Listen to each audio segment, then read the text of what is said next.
Hello, and thank you for joining me today. I'd like to share some thoughts on new beginnings, new starts, and how we resolve to do better and do well when we make a new start. And a good time to reflect on this is at the beginning of a new semester of school. It's a time when I always reflect on what can I do better this time and how can I avoid the mistakes I made last time. And our years are full of new beginnings as we move through life. We have New Year's Day, we have our birthday, we have Monday morning, we have the first of the month, and a lot of times we use those arbitrary time markers as moments to pause and reflect on what we want to do differently. But it's important to remember that those are arbitrary. We can start at any time, we can restart at any time.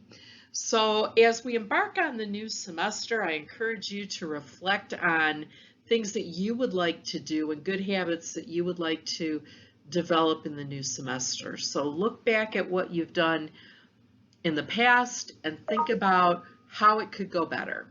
So some of those things might be attending class regularly, keeping up with assignments, visiting your professor during office hours, managing your social life in a way that creates balance between that and your classroom obligations. And I think most of us know what I mean by that. You know whether you have those two areas of your life balanced or not.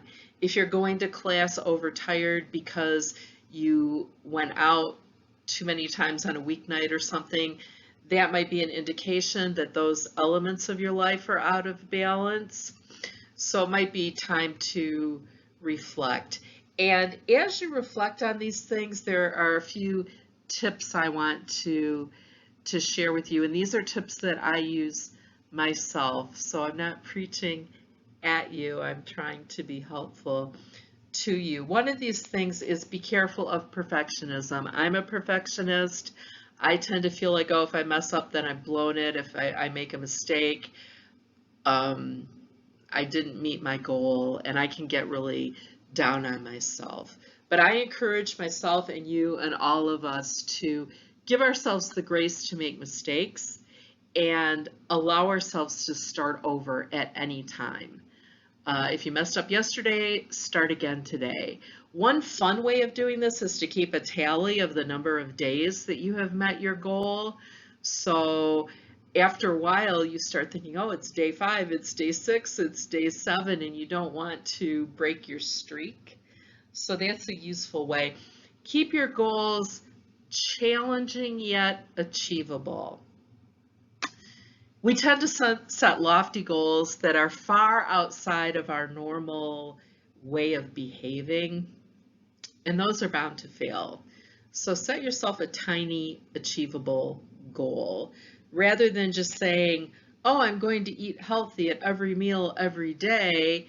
Say, I'm going to meal prep on the weekend to make sure I have at least 3 healthy lunches ready in the fridge for those days when I don't feel like preparing something.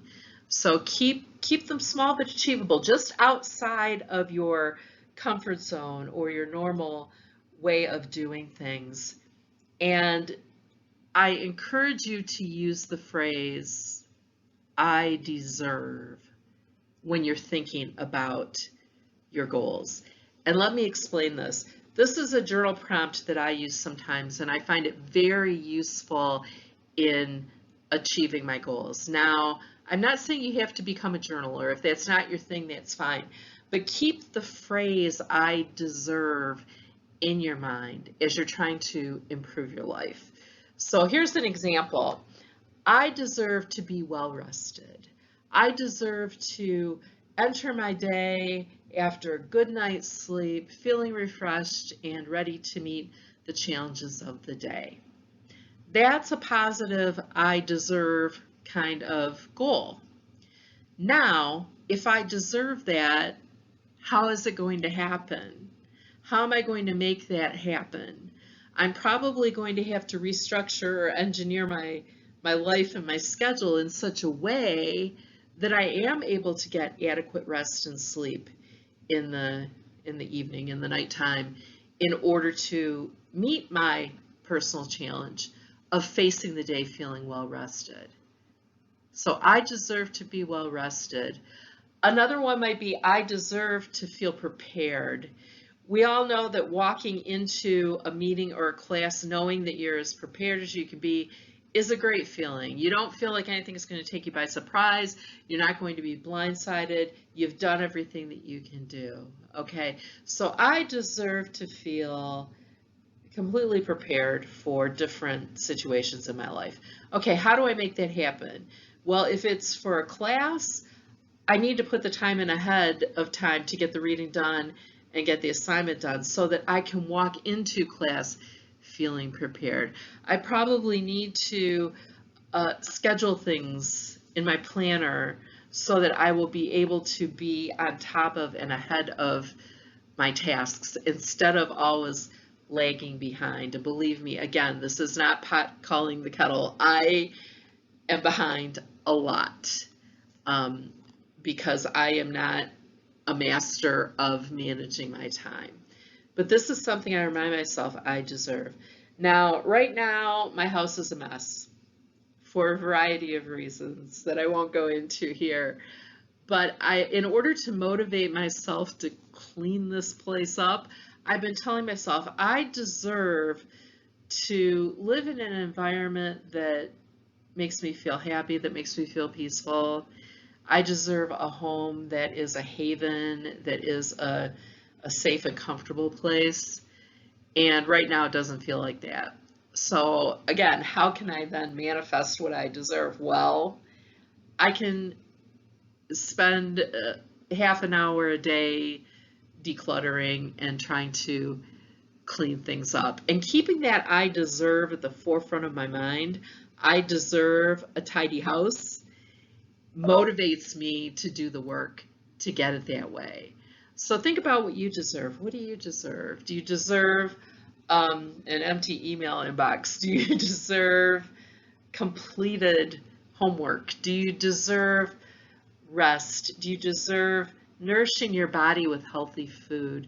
I deserve to nourish my body with healthy food. Okay, how do I make that happen then? Well, I have to bring healthy food into the house, right?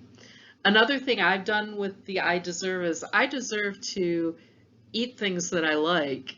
So if I make something that I don't really care for, but there's leftovers, you know, you put the leftovers in the fridge, and then every day you open the fridge and you say, oh, I should really finish that up, but I don't feel like it, and you have something else, you have my permission to throw it away. You deserve to not force yourself to eat things that you don't like.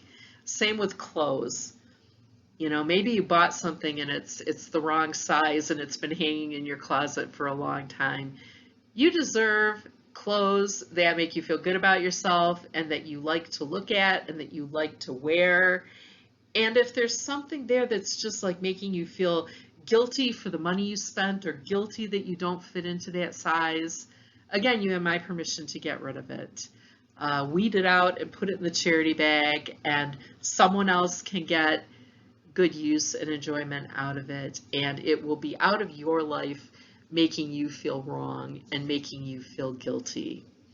So again, I encourage you, keep that phrase, I deserve, in your mind. It's not about I deserve a yacht or I deserve $1 million. It's I deserve to feel good about myself. I deserve self-respect. I deserve to nourish my body. I deserve to rest my body. I deserve to manage my tasks in a way that will prevent me from feeling overwhelmed. I'm going to wish you a wonderful week ahead. Take care. Bye-bye.